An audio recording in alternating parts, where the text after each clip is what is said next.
Price action थोड़ा ज़्यादा fast कर रहा है।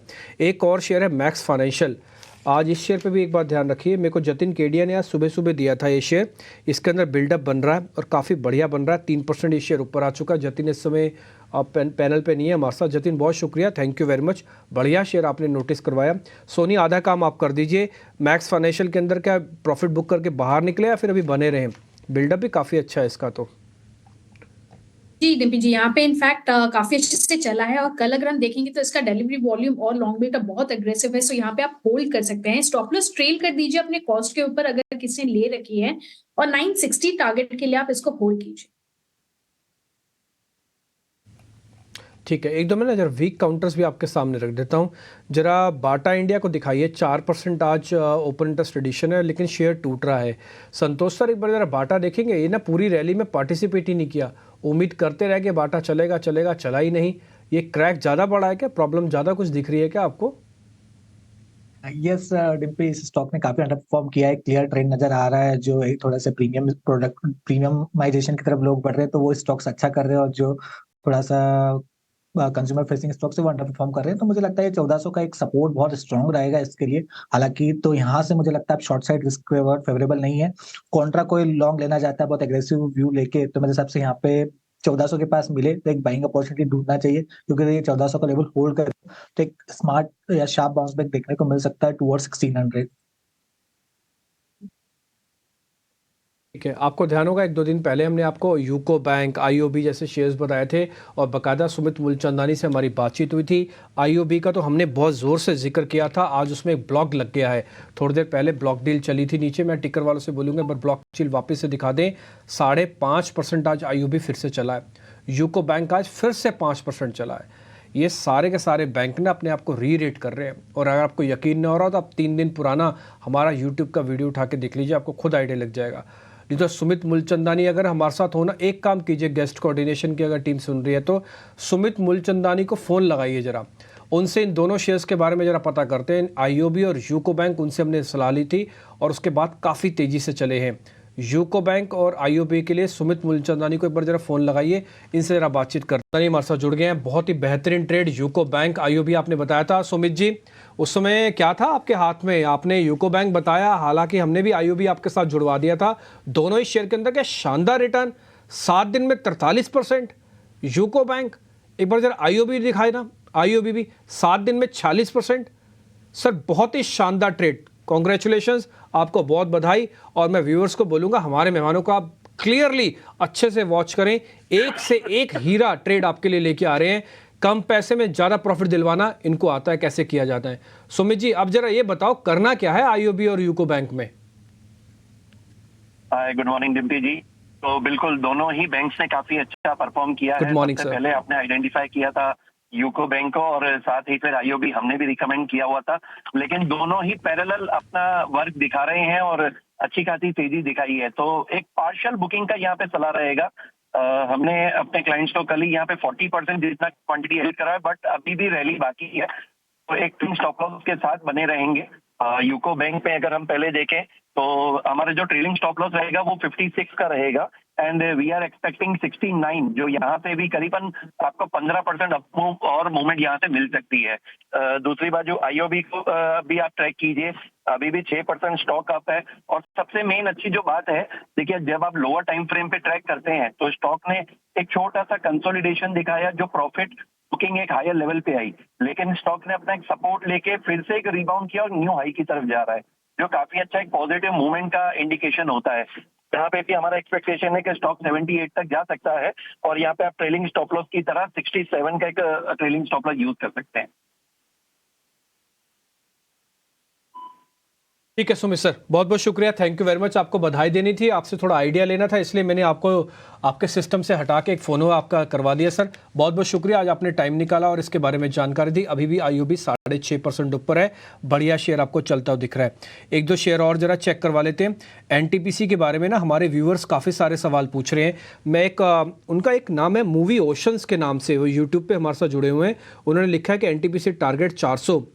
मूवी ओशन शायद उनकी कंपनी का नाम या किसी और तरह का नाम हो सकता है, बट नाम बहुत अच्छा है, मूवीज ओशन। एनटीपीसी 400 जा सकता है सर इस साल के अंदर? कुछ सर 400 जा सकता है क्या? डिम्पी, जिस तरीके की मूवमेंट हम सारे ही पीएसयू एंटरप्राइजेस में देख रहे हैं, I mean will it really be a surprise कि अगर ये 400 हो जाए तो, क्योंकि आप देखिए पिछले अप्रैल जून की ही बात करूं तो 160 के आसपास हुआ करता था, मोर देन डबल तो हो ही चुका है वहां से, करेक्ट। तो यहाँ से 400 will not be such a big leap, I think what about 20% और का यहाँ से जंप होगा। तो जिस तरीके की पॉलिसी चेंजेस हैं ये कंटिन्यू रहे हैं, तो बिल्कुल इन स्टॉक्स में और तेजी जो है ये बढ़ सकती है। तो साल के एंड तक का 400 का टारगेट यहाँ पे जिस तरीके का हमने अभी रिसेंट मूव देखा है, बिल्कुल एक पॉसिबल टारगेट है। बट ये भी सलाह रहेगी कि चलते चलते रास्ते में प्रॉफिट बुक करते चलें, बिकॉज मान लीजिए कहीं पे भी कोई चेंज इन स्टांस आया तो जो इनमें प्रॉफिट बुकिंग आएगी ये बहुत शार्प आएगी। तो 400 का टारगेट लेके चलें, बट मेरी सलाह रहेगी कि 300 पौने 300 के आसपास के लिए अच्छा स्टॉप लॉस लेके चलें। अगर स्लिप होते हैं स्टॉक्स तो प्रॉफिट बुक करके निकल जाना एडवाइजेबल रहेगा।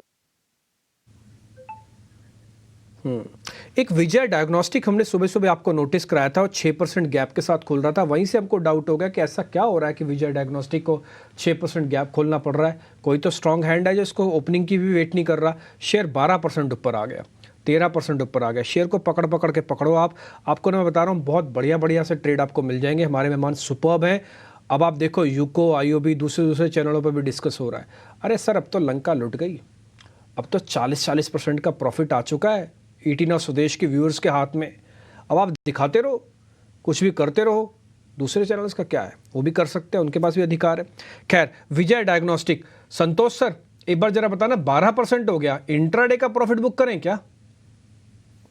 यस जिम्पी, इस स्टॉक ने देखा है तो बहुत अच्छा मोमेंटम आज ब्रेकआउट दिया, और वो भी आईपीओ के टाइम पे इसने जो हाई लगाया था, करीबन इसने लगाया था 675 के आसपास का, वो क्रॉस किया और तेजी दिखाई है। तो इंट्राडे ट्रेडर्स के हिसाब से बहुत अच्छा बन चुका है, लेकिन मेरे हिसाब से कोई शॉर्ट टर्म या पोजिशनल ट्रेडर है तो अभी भी होल्ड रखना चाहिए, क्योंकि कोई भी स्टॉक अपने आईपीओ प्राइस के ऊपर निकलता है तो उसमें एक फ्रेश तेजी बनती है। आज मैंने जो एक मॉर्निंग में आइनॉक्स इंडिया भी डिस्कस किया था, सुबह सुबह ही ऑलमोस्ट टारगेट अचीव हो गया। सुबह एक समय वो 8% प्लस था, और मेरा दूसरा स्टॉक एसबीआई भी है, था, वो भी ऑलमोस्ट टारगेट के पास ही है। तो आज मॉर्निंग के दोनों स्टॉक्स में भी टारगेट होगा, और विजय डायग्नोस्टिक का भी मैं यही बोलूंगा, जिसका थोड़ा सा पोजिशनल नजरिया है, स्टॉक को होल्ड रखिए। कुछ आज के ट्रेड में हम देख रहे हैं कैनरा बैंक में अच्छी मजबूती देखने को मिल रही है। ये भी आज मजबूती दिखा, तमाम बैंकिंग स्टॉक्स में जिस तरीके से तेजी बन रही है, कैनरा बैंक भी अब मजबूत हो रहा है।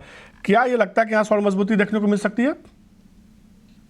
तो देखिए, ओवरऑल सेटअप की अगर मैं बात करूं तो पॉजिटिव है, लेकिन मैं सजेस्ट करूंगा कि यहाँ पे थोड़ी सी मुनाफा वसूली कर लें। दो तीन कारण है उसके। पहला, 550 के पास कॉल ऑप्शंस में अच्छा बेस है। डेली चार्ट्स पे आप देखें तो आरएसआई में ओवरहीटेड टेरिटरी में चला गया है, और आज गैप अप ओपनिंग हुई है, तो हो सकता है कि थोड़ा सा प्रॉफिट बुकिंग यहाँ पे आपको आते हुए नजर आए। तो मेरे हिसाब से यहाँ पे या तो आपको प्रॉफिट बुकिंग कर लेनी चाहिए, या एक ट्रेलिंग स्टॉप लॉस लेके चले 540 के करीब। इसके नीचे स्लिप होता है तो मुनाफा वसूली करके इसमें से एक बार के लिए एग्जिट कर जाएं। ओवरऑल सेटअप अच्छा है, मैं ये भी मेंटेन करूंगा। किसी भी तरह का डिप मिलता है 520 के जो लेवल हैं इसके आसपास, तो फिर से एंटर करना चाहिए। ठीक है सर, डन।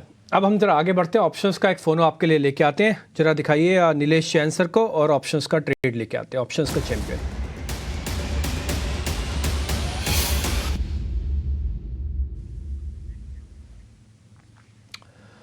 नीलेश सर बहुत बहुत शुक्रिया, थैंक यू वेरी मच समय देने के लिए। जरा बताइए सर आज का ऑप्शंस का ट्रेड। मॉर्निंग डिम्पी जी। बिल्कुल, देखिए फोकस है फार्मास्यूटिकल और इससे जुड़ी हुई कंपनियों में। लगातार हम वहाँ पे एक्शन देख रहे हैं, और लगातार एक high top and high bottom formation Nifty pharma index में देखने को मिल रहा है, और आज एक fresh all time high levels भी वहाँ पे देखने को मिला है। तो ग्रैनुअल्स ये एक पर्टिकुलर काउंटर है, बहुत ही बेहतरीन यहाँ पे चार्ट स्ट्रक्चर है। अंडरलाइन की बात करें तो एक बहुत ही बेहतरीन राउंडिंग बॉटम फॉर्मेशन यहाँ पे बना है। आज एक फ्रेश रिकॉर्ड हाई इस पर्टिकुलर काउंटर में देखने को मिल रहा है। अगर अंडरलाइन की बात करें तो लगभग 460 से 500 रुपए तक के टारगेट यहाँ पे निकल के आ रहे हैं शॉर्ट टू मीडियम टर्म के पॉइंट ऑफ व्यू से। तो फेब्रुअरी सीरीज का यहाँ पे 430 का एट द मनी, और मैं कहूँगा in the money call option है ये, जिसे लॉन्ग करने की सलाह होगी। 18 रुपीज से 19 रुपीज के बीच में ट्रेड हो रहा है, और यहाँ पे 15.5 ₹15.5 का स्टॉप लॉस रखना होगा। और अगर हम टारगेट की बात करें ऊपरी स्तर पर, पहला टारगेट यहाँ पे 23 रुपए का निकल के आ रहा है, उसके बाद में 26 रुपए तक की भी अपसाइड यहाँ पे देखने को मिल सकती है। तो स्ट्रक्चर काफी पॉजिटिव है। रिस्क एंड रिवॉर्ड अगर हम बात करें तो 2000 का लॉट साइज है, और इन टर्म ऑफ रुपीज लगभग 6000 रुपए के आसपास का रिस्क बन रहा है। लगभग 14,000 के रिवॉर्ड यहाँ पे बन सकते हैं अगर 26 रुपीज के टारगेट हिट होते हैं। अंडरलाइन में भी अगर कोई डिलीवरी लेके जाना चाहता है तो मेरे ख्याल से पोजिशनल पॉइंट ऑफ व्यू से 460 से 500 रुपए तक की अपसाइड हमें शॉर्ट टू मीडियम टर्म में देखने को मिल सकती है। ठीक है, डन सर। ग्रैनुलस इंडिया है, 430 वाली कॉल खरीदनी है, 18 से 19 रुपए के बीच में। रिस्क और बहुत ही अच्छा है। कैलकुलेशंस आपकी स्क्रीन पे सबसे लोअर एंड पे दिख रही होंगी कि 14,000 आएंगे, 6,000 पे जाएंगे। आप अपना रिस्क रिवॉर्ड चेक करके इसके अंदर लीजिएगा पोजीशन। 23 से 26 रुपये टारगेट है, अच्छा चलता है। अब ये सिर्फ एक्सपायरी वाला शेयर नहीं है, बल्कि एक्सपायरी से हट कर चलने वाला शेयर है। ठीक है, तो ये शेयर हो गया आपकी लिस्ट में, आप इसको ज़रूर नोटिस कीजिएगा। आगे बढ़ें। मनीष जी से हमने वादा किया था कि 10 बजे से पहले मैं आपको एक और शेयर दे दूंगा, नहीं तो फिर मेरे को रुकना पड़ेगा। ये हमने वादा उनसे किया था। नीलेश भाई बहुत बहुत शुक्रिया, थैंक यू वेरी मच आज आपका समय के लिए। मनीष जी आप कहे तो मैं वो शेयर बता दूं। आप कह रहे थे कि एक शेयर आपको 10 बजे से अच्छा हुआ कि आपने खुद से बोल दिया, वरना मैं थोड़ी देर में कहने वाला था वादा तेरा वादा, क्या हुआ तेरा वादा। नहीं सर, कोई वादा बिल्कुल नहीं तोड़ेंगे, आपके सामने रख देते हैं। एक शेयर मैं दिखा देता हूँ, जरा मेरी वाली स्क्रीन जरा शेयर कीजिएगा। मैं उस शेयर का नाम बता रहा हूँ, थोड़ा रिस्की है, न्यूज़ बेस्ड है, लेकिन फिर भी वो अपने आप को पक्का कर रहा है 3-4 दिन से। उस शेयर का नाम है जी एंटरटेनमेंट। ये शेयर अपने आप को पक्का कर रहा है 3 दिन से। इसके अंदर ये जो 2% का मूव आ रहा है ना, इसने उसको जोनर में लाके खड़ा कर दिया कि जहां पर एक शॉर्ट टर्म स्विंग आ सकता है। ये मैंने चार्ट आपकी स्क्रीन पर डाले हैं। आप जो ऊपर वाली एवरेज देख पा रहे हो, जो नीचे वाली एवरेज है, इसने क्या कर रहा है कि ये एवरेजेस का अच्छा प्ले दिखाएगा और आपको यहाँ पे एक अच्छा मूव दे सकता है। 50 दिन की एवरेज को ब्रेक करके 200 दिन की एवरेज को पार करने की कोशिश कर रहा है। और जो नीचे डॉटेड लाइन है, ये इसका बेस का सूचक है। 100% नहीं बना है बेस, अभी न्यूज़ आना बाकी है, लेकिन एक शॉर्ट टर्म ब्लिप आपको दे सकता है। ये करीब करीब 200-210 तक भी जा सकता है। अभी 180 चल रहा है, तो 20-22 रुपए की गुंजाइश है। अगर आप 20 से 22 रुपये इसमें कमाना चाहते हैं, बिल्कुल कमाई। इसका अंदर एक छोटा सा स्टॉप लॉस रख लें, वो 170 का है। 170 आने पर जो इसने 3-4 दिन की मेहनत की है, सब फिर से पानी में फिर जाएगी। इसलिए 170 का एक स्टॉप लॉस डाल के 200 और 225 तक के टारगेट के लिए आप जी एंटरटेनमेंट में धीरे धीरे पोजीशंस बना सकते हैं। थोड़ा बैन में शेयर होगा ये, आप इसको चेक करके देखना कि अगर आपको इसमें लेना है कि नहीं है। मैं भी चेक कर देता हूँ। यस, ये बैन में है, तो आपको क्या करना है, इसमें सिर्फ कैश के हिसाब से पोजीशंस लेनी है। आप लेना कैश के हिसाब से, ठीक है, जैसा भी जितना भी रखना है, क्योंकि F&O बैन में है ये। मनीष जी बस इतनी से पॉइंट कहना था, बस थोड़ा सा एक मूव आ सकता है। रिस्क रिवॉर्ड काफ़ी अच्छा है, 10 रुपये जाके और 20-30 रुपये आने के चांसेस ज़्यादा हैं, इसलिए रख रहे हैं। लेकिन फिर भी एक स्टैंडर्ड डिस्क्लोजर है, अपने वित्तीय सलाहकारों से पूछ के अपना कंप्लायंस पूरा करने के बाद ही आप इस शेयर को लीजिएगा। हम सिर्फ डाटा के बेसिस पर, चार्ट्स के बेसिस पर आपके सामने बात रख रहे हैं, इसमें हमारा कोई निजी स्वार्थ नहीं है। जे एंटरटेनमेंट में खरीदारी करने का मतलब डिम्पी को लग रहा है कि शेयर जो है चार्ट पे थोड़ा मजबूत लग रहा है, तो आप इस पर नज़र बना के चल सकते हैं। चूँकि F&O बैन में है, तो कैश में ही शेयर आप लेके चल सकते हैं, कैश में ही इसमें लेने की सलाह बता। डिम्पी को लगता है यहाँ से थोड़ी मजबूती देखने को मिल सकती है। कुछ स्टॉक्स देखिए जिसमें आज के ट्रेड में अभी और अच्छी मजबूती देखने को मिली, खासतौर पर दिन के ऊपरी स्तर के आसपास ये ट्रेड कर रहा है। इसमें एक शेयर देखिए, गेटवे डिस्ट्रिक्ट पार्क, करीब 5% के आसपास की मजबूती देखने को मिली, हालांकि अपने हाई से थोड़ा सा नीचे है। गेटवे डिस्ट्रिक्ट पार्क क्या रहा होगी सोनी इस पे आपकी?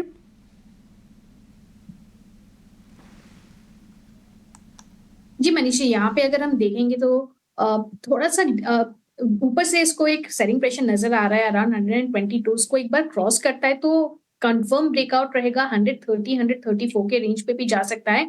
स्टॉक अच्छा है, आप इसको 122 के ऊपर ही बाय कीजिए, कंडीशनल बाय रखिए। 117 का एक स्टॉप लॉस प्लेस कर सकते हैं जब भी वो 122 के ऊपर दोबारा क्रॉस कर पाए।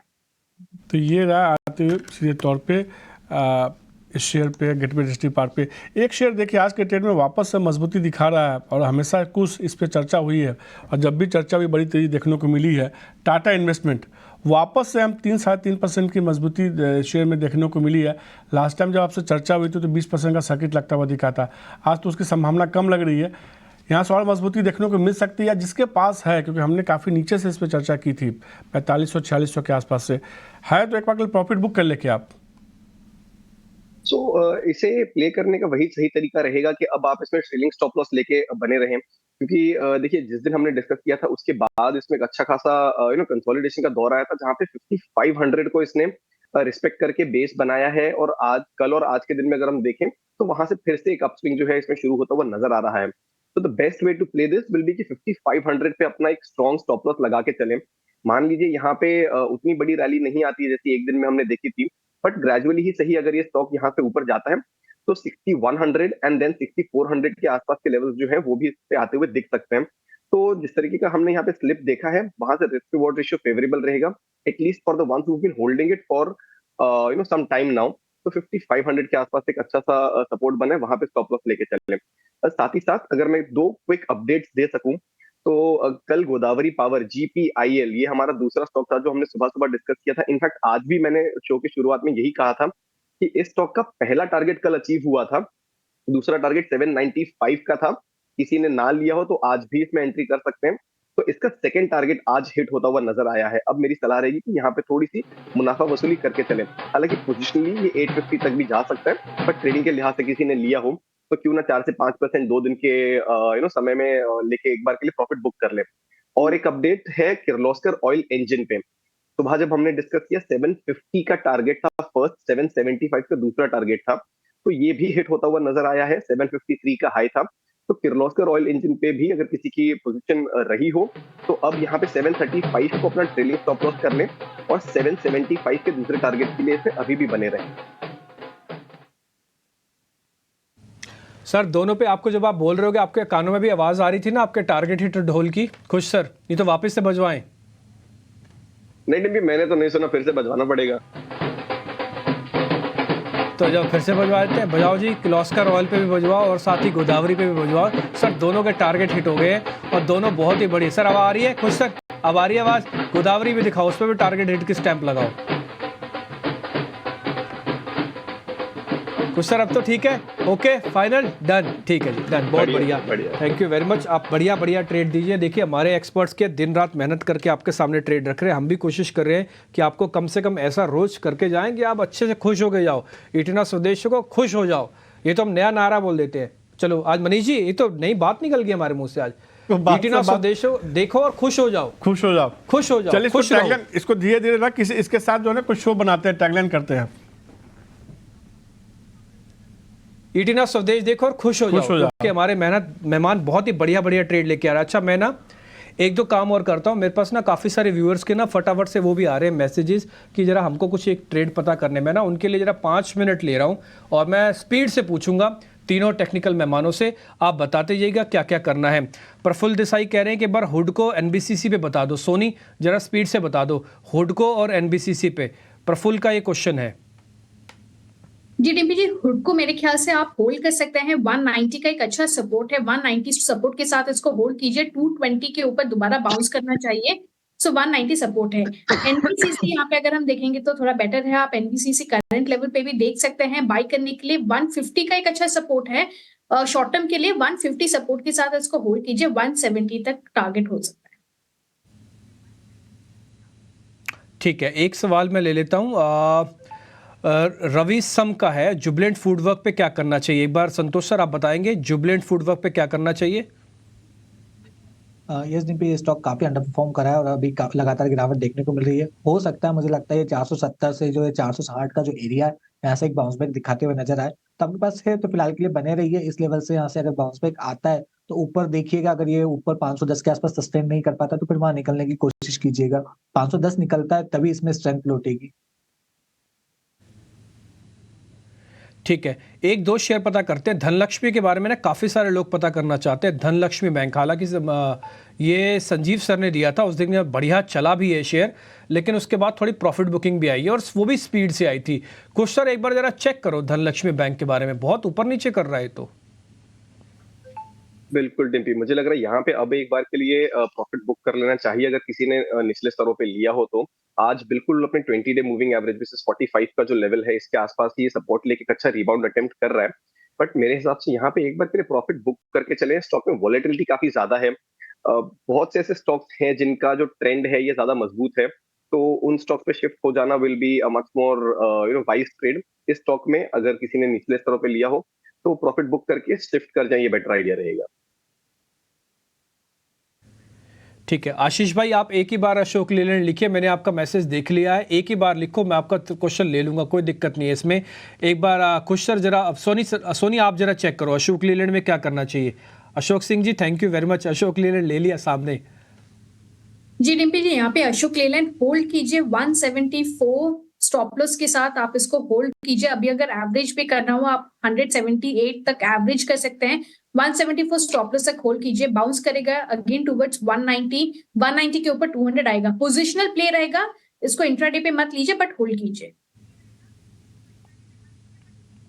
ठीक है, मयंक का सवाल था गोदरेज प्रॉपर्टीज का टारगेट क्या है। एक बार संतोष सर आप बताएंगे गोदरेज प्रॉपर्टीज का टारगेट क्या है? नंबर्स के बाद बढ़िया रिएक्शन दे रहा है, डेज हाई पे है। यस, गोदरेज प्रॉपर्टी की बात करें तो आप स्टॉप लॉस मेंटेन करके चलिए। नीचे में 2290 का, ऊपर का जो टारगेट आ रहा है 2450 रुपए का आ रहा है। 2450 क्रॉस करता है तो फिर 2500 तक के भी अपसाइड देखने को मिल सकती है। ठीक है, सार्थक कह रहे हैं एबी कैपिटल, जरा एबी कैपिटल चेक करना। खुश सर, एबी कैपिटल बढ़िया ट्रेड है, स्ट्रक्चर जो काफी बढ़िया है। बिल्कुल, जो रिबाउंड आया था इसमें सस्टेन रहा है, वॉल्यूम के साथ एक ब्रेकआउट दिया था और सस्टेन कर रहे हैं। तो मेरे हिसाब से यहाँ पे 195 एंड 202 के जो लेवल्स हैं इन टारगेट्स के लिए इसमें बने रहे। किसी ने निचले स्तरों में लिया तो बहुत लंबे ब्रेक और लंबे डाउनसाइड के बाद इसमें एक अच्छा मूव आता हुआ नजर आ रहा है। तो 202 के इवेंचुअल टारगेट के लिए मेरे हिसाब से इसमें बने रह सकते हैं। इसमें जो स्टॉप लॉस होगा मेरा वो 177 के करीब होगा। तो ब्रेकआउट के बाद रिस्क रिवॉर्ड रेशियो मुझे यहाँ फेवरेबल लग रहा है, एबी कैपिटल में बने रहे। ठीक है, काकू जी का भी एक सवाल है और साथ ही साथ एक कृणाल जी का एक और अभी है हमारे व्यूअर्स, उनका भी एक सवाल है एनएचपीसी पे। सेम सवाल है, मैं दोनों का एक साथ क्लब करके ले लेता हूँ। एनएचपीसी का पे क्या करना चाहिए सर? 2-3 दिन में अच्छा चला लेकिन अभी थोड़ा रुक सा गया है। एनएचपीसी संतोष सर आप चेक करो एनएचपीसी। यस, डिब्बी स्टॉक में हमने मोमेंटम देखा था तो परसों एक इसमें नियर टर्म टॉप बनने की कोशिश की थी, लेकिन अभी भी ऐसे कोई रिवर्सल के साइन नहीं मिले। तो मैं ये कहूंगा जो परसों का लो है 98 रुपीज के आसपास का, उसको स्टॉप लॉस लगा के बने रहिए। 98 ब्रेक करता है तो फिर शायद प्रॉफिट बुकिंग आ सकती है, लेकिन अगर ये होल्ड करने में कामयाब होता है तो जो पूरा अभी हाई लगाया था इसने 115 116 का, वहां तक जा सकता है। और 116 क्रॉस करता है तो 125 तक की रैली देखने को मिल सकती है। ठीक है, सोनी जरा जल्दी से अपोलो टायर्स चेक करना। विवेक जी का क्वेश्चन है अपोलो टायर्स क्या करें? अपोलो टायर्स जरा स्पीड से देख के बताते जाओ फटाफट। जी अपोलो टायर इनफैक्ट काफी अच्छा है, आप इसको होल्ड कीजिए। 530 का इसका इंपॉर्टेंट सपोर्ट है। बाई ऑन डिप्स की सलाह रहेगी। स्ट्रैटेजी यहाँ पे अराउंड 540 के आसपास आप इसको बाय कर सकते हैं अगर अपॉर्चुनिटी मिलती है। 530 स्टॉप लॉस प्लीज कीजिए। 560 का दोबारा वो टारगेट रहेगा। ठीक है विवेक जी, आपका क्वेश्चन हो गया। आप जरा इन्फीबीम और चेक कर लो। गजेंद्र जी का सवाल है इन्फीबीम, एक बार संतोष सर आप चेक करोगे इन्फीबीम के नए टारगेट्स दे सकते हो या क्या करना चाहिए बता सकते हो? इन्फीबीम यस, इन्फीबीम में हमने एक बड़ी रैली देखी थी, स्टॉक अभी कंसोलिडेट कर रहा है। मैं स्टॉप लॉस ट्रेल करने की सलाह दूंगा। अपना स्टॉप लॉस 33.5 पे मेंटेन कीजिए। ऊपर टारगेट की बात करूं तो अगर ये जो रिसेंट हाई लगाया था इसने 40 रुपीज के आसपास का, वो पहला टारगेट है, वो क्रॉस होता है तो फिर 44 रुपीज तक की अपसाइड देखने को मिल सकती है। But stop loss strictly maintain कीजिएगा इसमें। ठीक है, बीएससी पे जरा एक व्यू पॉइंट दिलवाते हैं। प्रिया जी का सवाल है बीएससी पे। संतोष खुश सर एक बार चेक करना BSc. So overall setup positive है। एक कंसोलिडेशन फेज में है। 2550 2600 का जो लेवल है इसके आसपास का 2 अटेम्प्ट हुआ है क्रॉस करने का, बट फिजल आउट हुआ है। तो मेरे हिसाब से इसमें अभी भी बने रहें, कोई ऐसा बहुत मेजर स्ट्रक्चरल डैमेज नहीं है। तो 2375 के ट्रेलिंग स्टॉप लॉस के साथ बने रहें। अगर ये 2600 का लेवल क्रॉस करता है तो मुझे लग रहा है यहाँ पे 2900 तक के भी मूव देखने मिल सकते हैं। अच्छे रनअप के बाद निकल के आ रहा है। तो यहाँ पे आप एक 2375 के ट्रेलिंग स्टॉप लॉस के साथ होल्ड कर सकते हैं। एक ना सचिन का सवाल और एक राकेश चौधरी जी का सवाल ले लेते हैं। बैंक ऑफ महाराष्ट्र, एक बार इंट्राडे चेक करना संतोष सर कितना मूव आ सकता है। और सचिन के चार्ट आप देख के रखिए। सचिन का जो सवाल है एसजीवीएन। सोनी आप चेक करके रखना, फिर मैं आपके पास आता हूँ। इंट्राडे में बैंक ऑफ महाराष्ट्र चेक करके बताइए Santosh sir. Yes, bank of Maharashtra में अच्छा मोमेंटम है सारे पीएसयू बैंकों में। इसने 64 का रेजिस्टेंस क्रॉस किया है। अगला जो टारगेट आ रहा है 67 का है, वो क्रॉस करता है तो 69 तक की अपसाइड देखने को मिल सकती है। यहाँ पर आपका स्टॉप लॉस रहेगा 62 रुपये 50 पैसे का।